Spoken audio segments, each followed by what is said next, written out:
我爸妈和我哥把我推进地下安全屋时，哭得撕心裂肺，说末日级太阳风暴即将抵达，只有这里能活命。可我刚关上门，就通过安全屋的窃听系统，听见客厅里传来我哥的冷笑。总算把许月这个扫把星关进去了，以后家里就只有瑶瑶一个千金，爸妈再也不用看见她就烦心了。扫把星，原来我在他心里是这样的存在。我浑身血液瞬间冰冷，20年的亲情原来是场笑话。我看着监控里相亲相爱的一家人，缓缓勾起嘴角，靠在冰冷的金属墙上。这安全屋确实很安全，只是不知道等末日真的来了，你们要躲去哪里？厚重的铅合金门在我身后合拢，发出沉闷的咔嗒声，将我与家人的世界彻底隔绝。我爸妈和我哥许乔脸上的悲痛与不舍还历历在目，妈妈甚至哭到昏厥，一声声月月，你一定要好好活着，仿佛还回荡在耳边。我曾为这份亲情动容，以为他们是真心为我好，毕竟建造这个耗资千万的地下安全屋就是我爸的主意。他说这是为了应对一切极端灾难，保护我们一家人。而现在我是唯一一个进来的人。我走到控制台前，打开了预装的窃听系统，这是我爸为了随时确认我的安全特意安装的。电流的杂音过后，客厅里的声音清晰传来，接着一个娇滴滴的声音响起，是江念瑶。她是16岁那年被领回家的，爸妈说她是故人之女，无依无靠。哦，让我们多照顾她。哥，还是你有办法，这下我再也不用担心被送走了。江念瑶的声音里满是雀跃，我妈慈爱的声音传来：傻孩子，说什么胡话呢？你才是妈妈的贴心小棉袄，我们怎么舍得送你走？倒是许月，从小就性子冷，做什么都一板一眼，跟个机器人似的，我看着他就头疼。我爸沉稳的附和：好了，不说他了。瑶瑶，以后这个家就是你一个人的，你哥和你都会继承家业，许月那个名字就当没存在过吧。一家4口其乐融融。原来他们嫌我性格无趣，不像江念瑶那样会撒娇讨喜。原来他们演了这么一出大戏，只是为了把我这个碍眼的亲生女儿永远的从他们生活中剔除。20年的养育，20年的亲情，在这一刻碎得像一地玻璃碴，每一片都扎进我的心脏，鲜血淋漓。我没有哭，只是觉得冷，一种从骨头缝里渗出来的寒意让我的四肢都变得僵硬。就在这时，一个毫无感情的机械音在我的脑海中响起：检测到宿主被至亲抛弃，末日堡垒系统激活，全球灾变倒计时72:0点，新手礼包发放，堡垒空间扩容100倍。我愣住了，紧接着我感觉到脚下的地面传来一阵轻微的震动，安全屋的墙壁向四周无声的延伸。原本只有100平米的安全屋，在短短10几秒内变成了一个面积上万平米的巨大地下空间。除了我所在的这个初始控制室，四周都是空旷待开发的区域。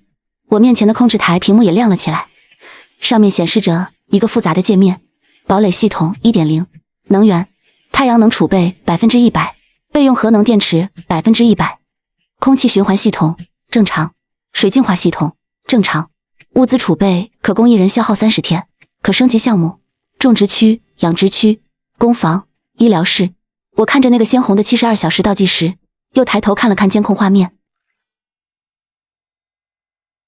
画面里，我妈正把一条价值不菲的钻石项链戴在江念瑶的脖子上，那是我18岁生日时奶奶留给我的遗物。我妈说：哼哼，瑶瑶，这条项链只有你这样漂亮的女孩子才配得上。江念瑶笑得花枝乱颤，扑进我妈怀里撒娇，一家人幸福美满。我缓缓靠在冰冷的金属墙上，唇角勾起冰冷的笑意。太阳风暴原来是真的，只是他们用这个真相编织了一个谎言，想让我一个人在这里自生自灭。他们以为把我关起来，他们就能高枕无忧地霸占我的一切，迎接他们的新生活。可惜他们算错了一件事，这场末日我才是唯一的玩家。倒计时还剩71小时，我花了整整1个小时才从巨大的震惊和心碎中回过神来。我不再去看监控里那刺眼的一幕，而是强迫自己冷静下来，研究这个突然出现的末日堡垒系统。新手礼包扩容的100倍空间给了我无限的可能性。系统界面清晰地罗列出我可以建造和升级的模块。初级种植区消耗100积分，可种植速生蔬菜，满足基本维生素需求。小型工房消耗200积分，可制造基本工具和维修零件。水源深度净化消耗50积分，提升水循环效率，增加储备。而我的初始积分是0。获取积分方式：1完善堡垒建设，2抵御灾难，3完成系统任务。当前任务：末日前的准备，在72小时内尽可能完善你的堡垒，任务完成度将影响后续奖励。时间紧迫，这个安全屋是我爸以最高规格建造的，本身就储备了能让一个人生活1个月的物资。我走到物资储备区，看着货架上整齐码放的压缩饼干、罐头和瓶装水，眼神冰冷。这些就是他们留给我最后的仁慈。可笑的是，这间安全屋的网络并没有完全切断，只是连接到一个独立的局域网，而这个局域网的终端就在我哥许乔的房间里。他大概以为我被关进来后只会绝望地等待死亡，根本没想过我会去动他的电脑。我打开控制台的上网功能，轻易地黑进了他的电脑。许乔是个电脑高手，但比起我这个拿过数次国际信息安全竞赛金奖的人来说，他设下的那些防火墙脆弱得像纸一样。我看到了他电脑里所有的文件，包括我们家的财务报表，以及一份医疗鉴定报告。报告的主角是江念瑶，他患有罕见的基因缺陷病，需要长期服用一种昂贵的靶向药，而这种药的副作用之一就是会对情绪产生影响，让他变得格外需要情感关注和物质满足。原来如此，他们不是不知道江念瑶的贪婪和心机，他们只是心甘情愿地满足他。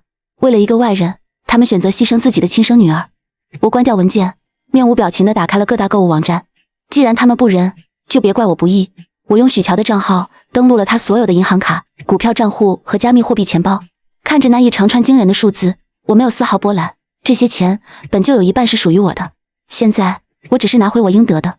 倒计时68小时，我开始了疯狂的采购，大米、面粉、各种肉类、脱水蔬菜、自热食品、饮用水。我买下了几家大型超市的全部库存，种子，从粮食作物到蔬菜水果，我买空了10几家旗舰店的货，药品，从感冒药到抗生素，再到手术包。我清空了周边城市所有药店的线上库存，发电机、太阳能板、电缆，各种工具，只要是末日可能用得上的东西，我都没有放过。我的订单像雪花一样飞向全国各地，收货地址全部指向我们家别墅的地下车库。这个安全屋有一个隐蔽的物流通道，直通车库，就是为了方便运送物资。现在它成了我蚂蚁搬家的最佳通道。监控里，我那一家人正在为江念瑶庆祝新生，他们开了一瓶价值不菲的红酒。我爸举杯，为了我们的瑶瑶，从今天起，你就是乔家唯一的大小姐。江念瑶穿着我最喜欢的一条裙子，脸上是胜利者的微笑。谢谢爸爸妈妈，谢谢哥哥。许乔宠溺地刮了一下他的鼻子。傻丫头，跟我们还客气什么？他们不知道，他们的银行账户余额正在以惊人的速度清零。他们更不知道，一场席卷全球的灾难正在步步逼近。倒计时48小时，第一批物资抵达了。凌晨3点，一辆接一辆的货车悄无声息地开进我家别墅区的地下车库。我通过系统远程开启了那条隐蔽的物流通道，一个个巨大的货箱通过传送带被运进我那空旷的堡垒空间。检测到大量生存物资入库，堡垒完善度正10%，奖励积分1000点。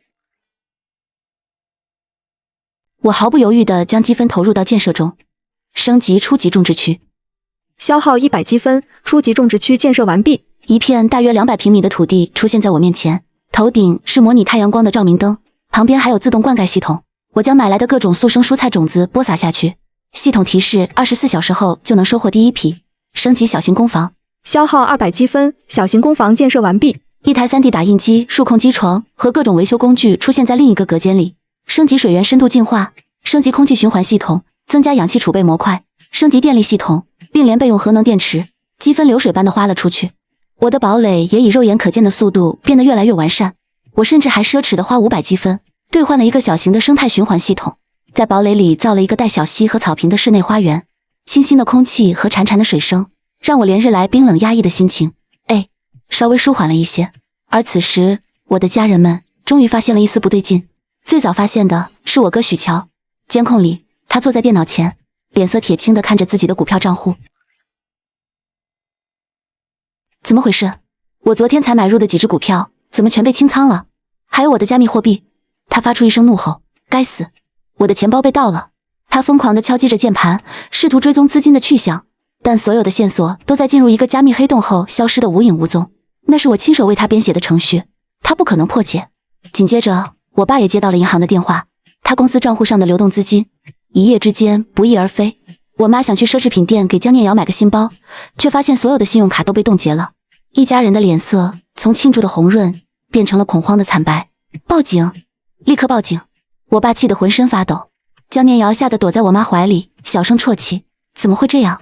是不是得罪了什么人？许乔一拳砸在桌子上，咬牙切齿，一定是商业对手干的，别让我查出来是谁。他们乱成一团，像没头的苍蝇。我冷冷地看着这一切，继续将新到货的物资搬运进我的堡垒。成箱的顶级牛排，新鲜的海产，各种口味的冰淇淋。我甚至还给自己买了一台咖啡机和顶级的咖啡豆。外面，全球通讯开始出现大规模的中断，天空中出现了诡异绚烂的极光。新闻里，专家们还在安抚民众，说这只是正常的太阳活动。但我的系统面板上，那个倒计时已经变成了鲜红的24.0秒。暴风雨就要来了。倒计时1小时，最后的72小时，我几乎没有合眼。堡垒的建设已经初具规模，种植区里绿意盎然，第一批黄瓜和番茄已经挂上了枝头。我用积分兑换了几只鸡和兔子，圈养在新建的养殖区里，为以后提供稳定的蛋白质来源。工坊里，我打印出了一些必要的家具和生活用品，让空旷的堡垒开始有了家的感觉。我的物资储备足以让100个人在这里生活10年。而别墅里，我曾经的家已经是一片愁云惨雾，家里的钱不翼而飞。我爸的公司因为资金链断裂，股票跌停，濒临破产。他们请来了最好的网络安全专家，也查不出任何蛛丝马迹。从云端跌落的巨大落差，让我那一家人彻底失去了往日的体面。我妈不再是那个优雅的贵妇，她憔悴得像老了10岁，整日以泪洗面。我爸的脾气变得越来越暴躁，动不动就对家里的佣人发火。许乔则像一头困兽，把自己关在房间里，试图找出那个窃取了他一切的黑客。只有江念瑶还在努力扮演着他的贴心小棉袄。爸妈哥，你们别难过了，钱没了可以再赚，只要我们一家人在一起，比什么都重要。他端着一碗汤，挨个安慰。我妈感动地抱着他，瑶瑶，幸好还有你。我爸也叹了口气，是啊，家散了，只要人还在就好。我看着监控，觉得无比讽刺。他们所谓的一家人，从一开始就把我排除在外了。就在这时，堡垒系统发出了尖锐的警报，警告：检测到高能粒子流正在接近地球，预计10分钟后抵达地表。太阳风暴正式开始，灾难等级：末日级，请宿主立刻进入最高防御状态。我立刻关闭了通往车库的物流通道，并将堡垒的外部装甲加固到最后。几乎是同一时间，全球所有国家的手机上都收到了最高级别的灾难预警。刺耳的警报声响彻了整栋别墅。我爸妈和许乔、江念瑶同时看向了电视。电视里，主持人用前所未有的惊恐语气播报着紧急新闻。这不是演习。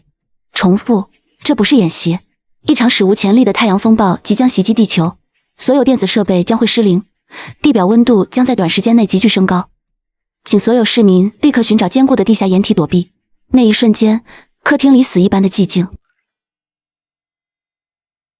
我爸、我妈、我哥3个人脸上的血色唰的一下退得干干净净。他们想起了我，想起了被他们亲手推进来的这个号称能抵御一切灾难的地下安全屋。许月，我妈的嘴唇哆嗦着，发不出完整的声音。许乔的瞳孔骤然紧缩，他像是想起了什么，猛地冲到安全屋的门前，疯狂地拍打着金属门。许月，许月，你开门，快开门！他的声音里充满了惊慌和恐惧，再也没有了之前的轻蔑和冷漠。我爸也反应了过来，冲过去吼道：许月，你听到没有？我是爸爸，快把门打开！江念瑶吓得瘫坐在地上，哭喊着：姐姐，你快开门啊！外面有危险！窗外，天空已经变成了一片诡异的暗红色，别墅里的灯开始疯狂闪烁，电器发出滋滋的电流声，随时都会报废。他们绝望地砸着门，用尽了各种办法，但这扇为抵御末日而造的门纹丝不动。江念瑶看着那冰冷的密码锁，像是疯了一样，从旁边抄起一个装饰用的金属摆件，狠狠地朝着密码键盘砸了下去。这个扫把星，他想把我们都害死！我要砸开他！他尖叫着，面目狰狞。我坐在舒适的控制室里，端着一杯热咖啡，冷漠地看着监控画面里他疯狂的举动，检测到堡垒外部设施受到攻击，是否启动初级防御反制措施？高压电击。我的手指轻轻地点在了是的选项上，一声凄厉的惨叫划破了别墅内的混乱。监控画面里，江念瑶像是被一股无形的力量狠狠推开，浑身抽搐着倒在地上，头发都竖起了几根，手里的金属摆件也哐当一声掉在地上。他砸下去的那块密码键盘上正闪烁着危险的蓝色电弧。许乔，我爸和我妈都惊呆了，他们愣愣地看着倒地不起的江念瑶，他们愣愣地看着倒地不起的江念瑶。又看了看那扇泛着电光的门，脸上写满了难以置信。瑶瑶，我妈最先反应过来，扑过去抱住江念瑶，哭喊道：瑶瑶，你怎么了？你别吓妈妈啊！许乔也蹲下身检查，发现江念瑶只是被电晕了，这才松了口气。但随即他看向那扇门的眼神就充满了惊惧和愤怒。许月，你干了什么？你想杀了瑶瑶吗？他对着门口的通话器怒吼。我放下咖啡杯，走到控制台前，按下了通话按钮。我的声音通过扩音器冰冷而清晰地传到了外面，这安全屋确实很安全。这是我被关进来之后对他们说的第一句话。客厅里瞬间安静了下来，他们3个人都僵住了，似乎没想到我会在这个时候回应，更没想到我会是这种语气。我爸最先回过神来，他强压着怒火，用一种家长的口吻命令道：许月，别胡闹了，快开门，外面很危险。我轻笑一声，笑声通过电流传出去，显得格外诡异。危险？你们不是说太阳风暴是骗我的吗？这句话像一记响亮的耳光，狠狠抽在他们每个人的脸上。我妈的哭声一滞，许乔的脸色变得无比难看，我爸的嘴唇哆嗦着，一句话也说不出来。他们的谎言被我当面戳穿，所有的伪装和体面在这一刻荡然无存。别墅里的灯光啪的一声彻底熄灭了，备用电源也仅仅撑了几秒钟，就因为过载而烧毁。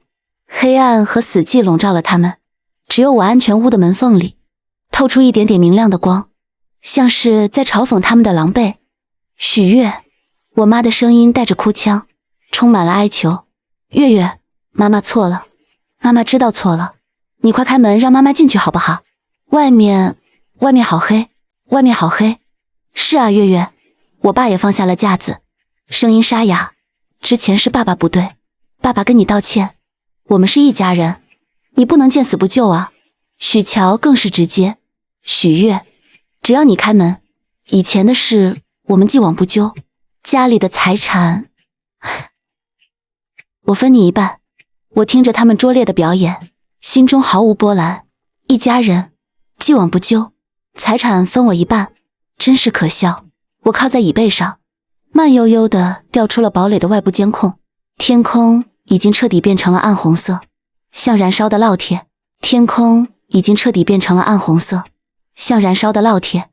街道上车辆接二连三的追尾爆炸，火光冲天。远处的高楼玻璃幕墙在高温下纷纷碎裂，下起了玻璃雨。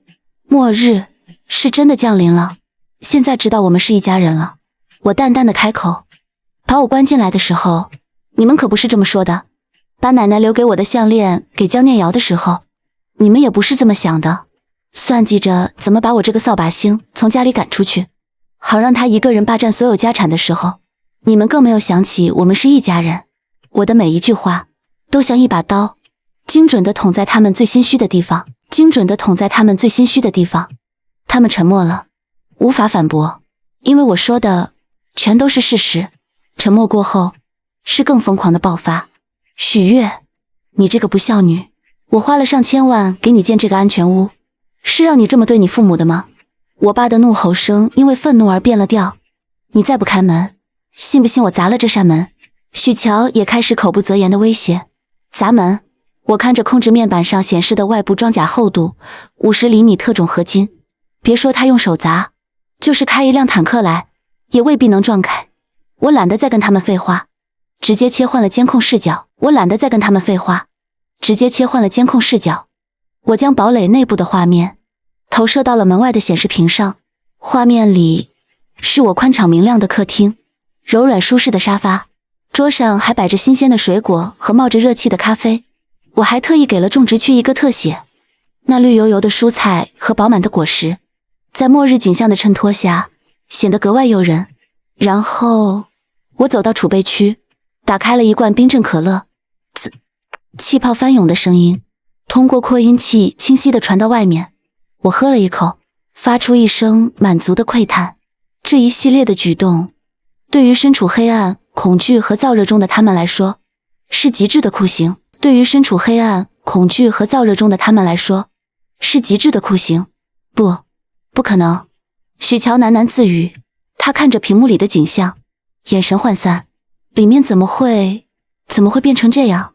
他设计的安全屋，他最清楚不过，里面除了冰冷的货架和生存物资，什么都没有。眼前的景象彻底超出了他的认知。我妈则死死地盯着屏幕里的食物，喉咙滚动了一下，她的眼睛里迸发出强烈的渴望和嫉妒。许悦，给妈妈一点水，妈妈好渴。她趴在门上，像个乞丐一样哀求。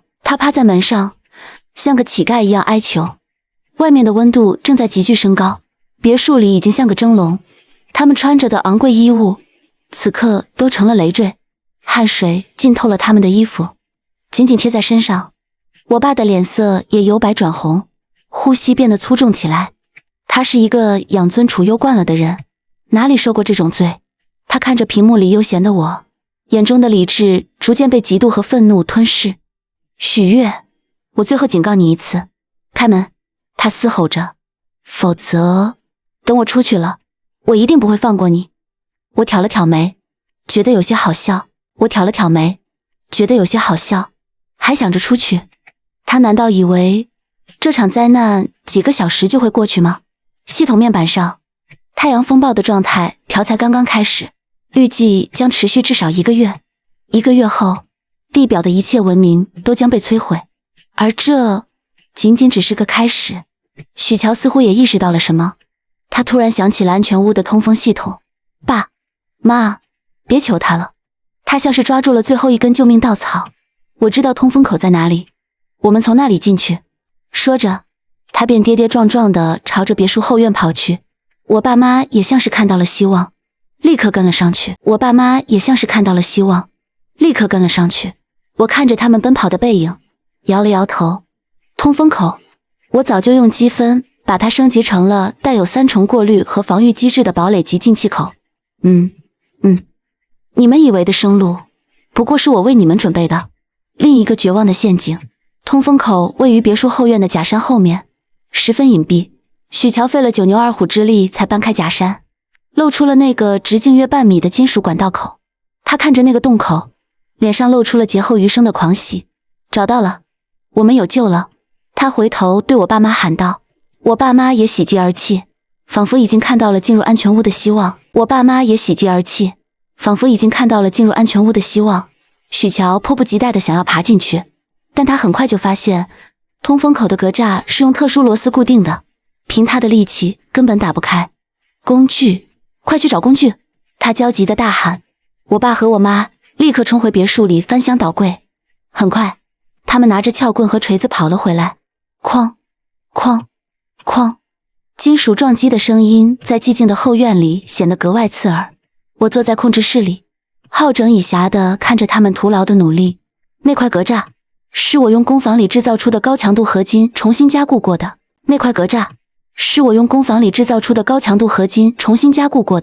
别说撬棍，就是用切割机也得花上好几个小时。10几分钟后，3个人都累得气喘吁吁，但那块格栅依旧纹丝不动。绝望再次笼罩了他们。怎么会打不开？许乔瘫坐在地上，眼神空洞。就在这时，通风口里突然传出嘶嘶的声响，一股白色的气体从格栅的缝隙里喷涌而出。这是什么？我爸警惕地后退了一步。许乔凑上去闻了闻，脸色大变。不好，是麻醉气体！快跑！可惜已经晚了。那是我用积分兑换的强效麻醉剂，无色无味，但起效极快。他们只来得及发出一声惊呼，就一个接一个地软倒在地，昏了过去。我看着监控里昏睡的3人，面无表情地关闭了气体释放。我当然不会让他们这么轻易地死去，活着，感受绝望，才是对他们最好的惩罚。大约半个小时后，他们悠悠转醒，地表的温度已经攀升到了一个恐怖的程度，后院的草坪都开始变得焦黄。他们醒来后的第一感觉就是极致的干渴和饥饿。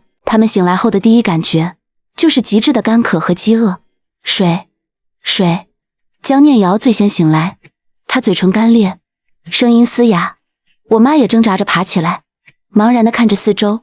我们怎么了？许乔扶着墙站起来，他想起了昏迷前发生的事，脸上充满了恐惧和不甘。是许月，是他干的。他咬牙切齿地说道。就在这时，安全屋门上的显示屏再次亮起，画面里，我正坐在一张餐桌前，桌上摆着4菜1汤，有红烧肉，有清蒸鱼，还有翠绿的青菜。米饭是晶莹剔透的五常大米，我拿起筷子，夹了一块肥瘦相间的红烧肉放进嘴里，细嚼慢咽，那副享受的模样，通过高清摄像头，清晰地传递到他们每一个人的眼中。吞咽口水的声音在后院里此起彼伏，他们已经一整天没有进食，没有喝水，身体和精神都处在崩溃的边缘，而我却在他们面前享用着末日前都难得的丰盛晚餐，这是最残忍的酷刑。许月，你这个畜生！我爸终于崩溃了，他指着屏幕破口大骂：“你会有报应的！”我放下筷子，用餐巾擦了擦嘴，然后对着镜头露出了一个灿烂的微笑。报应？我的报应不就是有你们这样的家人吗？不过现在好了。我站起身，走到镜头前，一字一句地说道：“我已经没有家人了。”说完，我直接关闭了屏幕。黑暗再次将他们吞噬，但这一次比黑暗更可怕的是饥饿和内讧。别墅里并非没有食物，厨房的冰箱里还有一些剩菜和零食，但在极端环境下，这点食物根本不够4个人分。第一个矛盾，因为一瓶矿泉水爆发了，别墅里仅存的几瓶水被我爸牢牢控制在手里，他给自己和许乔倒了半杯，却只分给我妈和江念瑶几口。凭什么他们能喝那么多？江念瑶首先表示了不满，他指着我爸手里的水瓶，声音尖利。我也很渴，在极度的生理折磨下，他再也维持不住那副乖巧可人的模样。我爸冷冷地看了他一眼，现在是非常时期，男人需要更多的体力来想办法，你们女人少喝点，死不了。这番话让我妈的脸色也变得难看起来。老乔，你怎么能这么说？瑶瑶还小，你也什么？我爸不耐烦地打断他，你除了哭还会干什么？要不是你当初非要把这个江念瑶领回家，会有今天这些事吗？他开始迁怒了。我妈愣住了，她不敢相信这话是从她丈夫嘴里说出来的。你这是什么意思？当初你不是也同意的吗？你不是也说瑶瑶比许月贴心吗？我那是看你喜欢。我爸烦躁地挥了挥手，现在说这些有什么用？赶紧想办法弄点吃的。江念瑶看着他们争吵，眼珠一转，突然跑到许乔身边，拉着他的胳膊开始哭泣。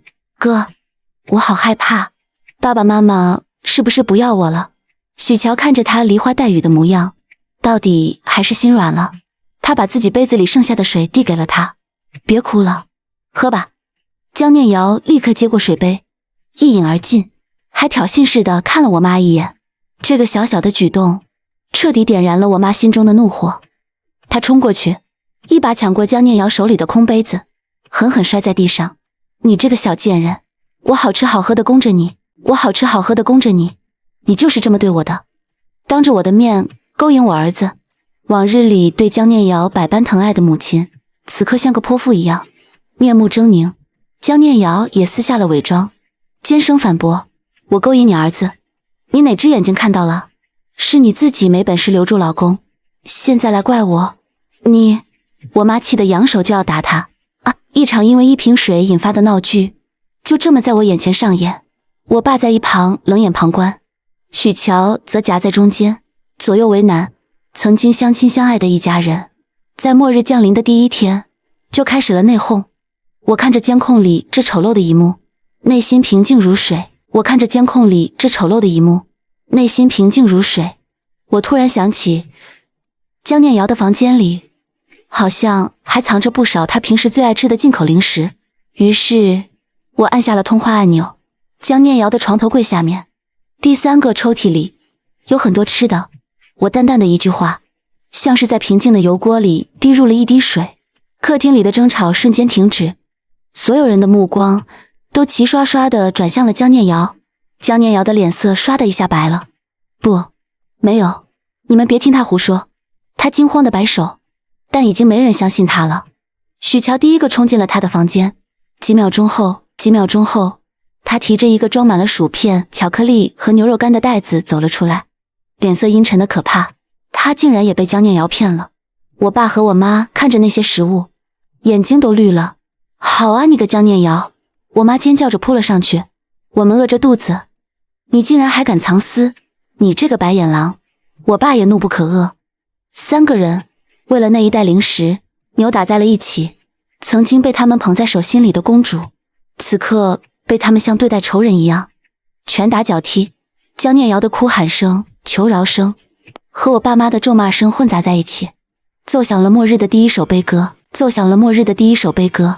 我关掉了声音，不想再听着污秽的噪音。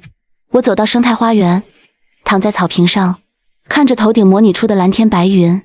我知道，这仅仅只是一个开始。人性的丑陋还会在接下来的日子里更加淋漓尽致地展现出来。接下来的几天，地表的温度持续攀升，达到了近100度的高温。别墅成了一个巨大的烤箱，外面的一切都开始融化、燃烧。我那一家人彻底被困在了里面。那一袋零食很快就被他们分食干净。接下来，他们开始吃冰箱里已经变质的食物，然后是厨房里所有的调味品。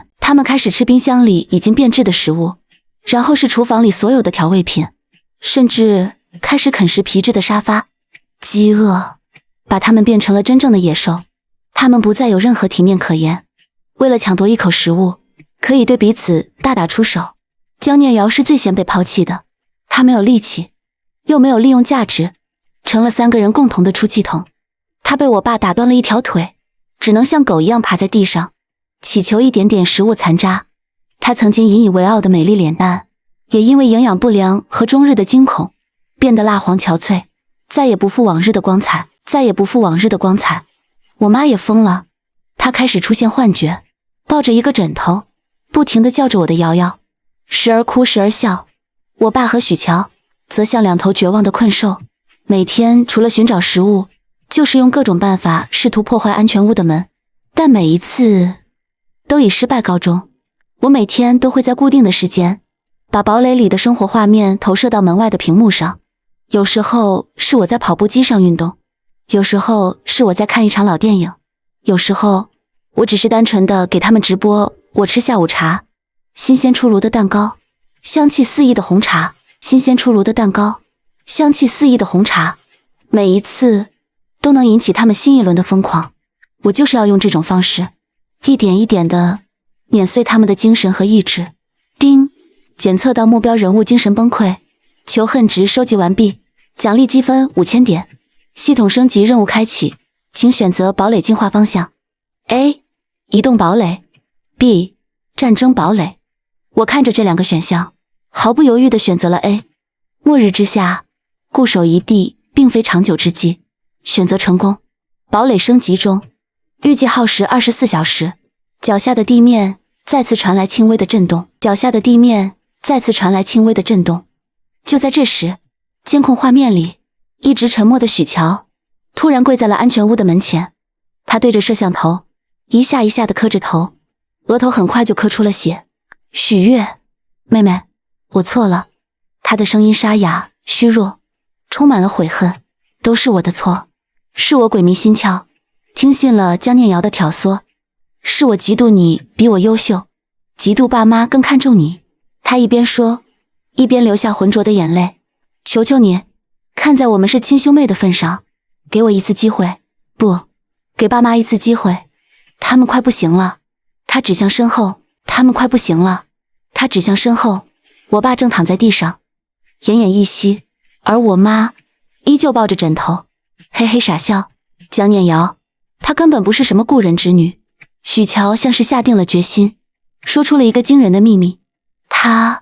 她是我在外面认识的，是我把她带回家。骗爸妈说是故人之女的，我只是想找个人来气气你，让你多在乎我一点。我没想到事情会变成这样，原来这一切的源头竟然是许乔那可悲又可笑的嫉妒心。